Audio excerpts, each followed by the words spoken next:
The Forth Bridge is 9 miles west of central Edinburgh and crosses the Firth of Forth estuary. Flanked by the towns of North and South Queensferry.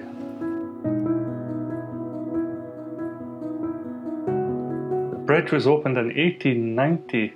It's a whopping 2,467 metres long. It stands 110 metres above the water, was constructed using 53,000 tonnes of steel, 6.5 million rivets and 120,000 cubic yards of concrete. It was inscribed as a UNESCO World Heritage Site in 2015 and voted Scotland's greatest man-made wonder in 2016.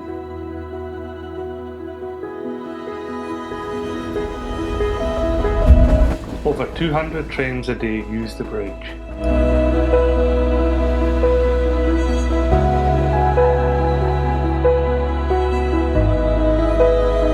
Making a personal journey across the bridge is simple. There are several trains per hour which can be accessed from various locations.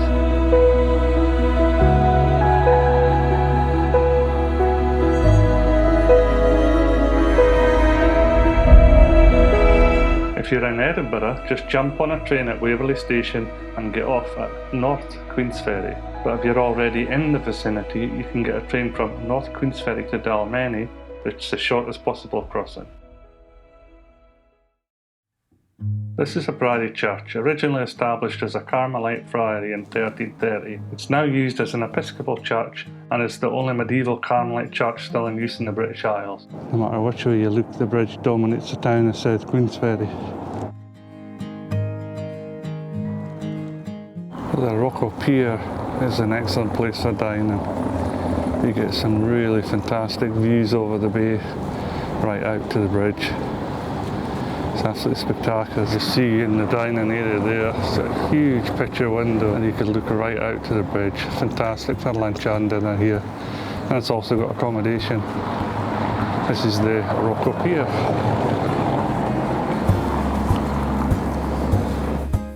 Along from the Rocco Pier, you can find the location of the Looney Duke, an event held every year on New Year's Day to earn thousands for charity.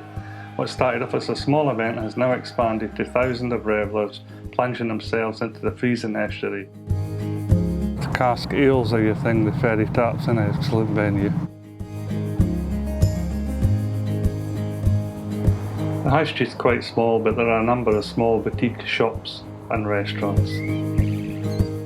Just up from the Ferry Tap pub is a mosaic mural. It's a piece of community art created by the people of South Queensferry. It's made of waste, broken tile, shore glass and other random items, and it captures the history of the town from the toll booth, Forth Bridge, Priory Church, HMS Caledonia, amongst other things that make up the character of the town, both past and present. We're now at the Hawes Inn, located right below the Forth Bridge. Has a famous connection with the author Robert Louis Stevenson, who was born in Edinburgh in November 1850. It was said he wrote part of the book Kidnapped while staying in the inn. In fact, some of the book is based in the corridors of this building. So from this pier here you can get the ferry to Inchcolm Island, where there's a 12th century monastery, and there's also the remnants of Second World War defence systems which were put there to protect the bridge. Speaking of war defences, the Forth Bridge was subject to a raid on October 16, 1939. It was the first bomber raid by the Luftwaffe over British skies, the first instance of an enemy plane being shot down by a Spitfire, and also the first time German personnel became prisoners of war on British turf.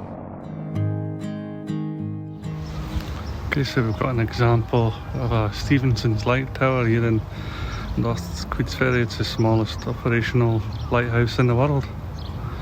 You can normally get access to it, but at the moment it's closed because of COVID.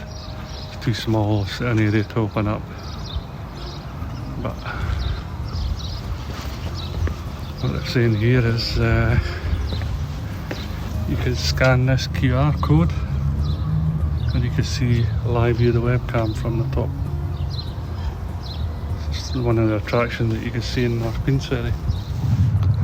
So you can see the harbour there just below the Forth Road Bridge. That's where you can get the sea safaris. they go out to some of the islands where there's puffins and seals and various other wildlife. This is in North Queensferry again. So that concludes the look at the bridges in the surrounding area. I hope you enjoyed the video. If you want to see more, like, subscribe, take the notification bell. Things are clearing up here a bit in Scotland. COVID restrictions are lifting, so I'm hoping to get away a bit further north, hoping to go up as far as Durneth, which is the far northwest coast of Scotland. If you'd like to see that video, please click the notification bell. Thanks for watching.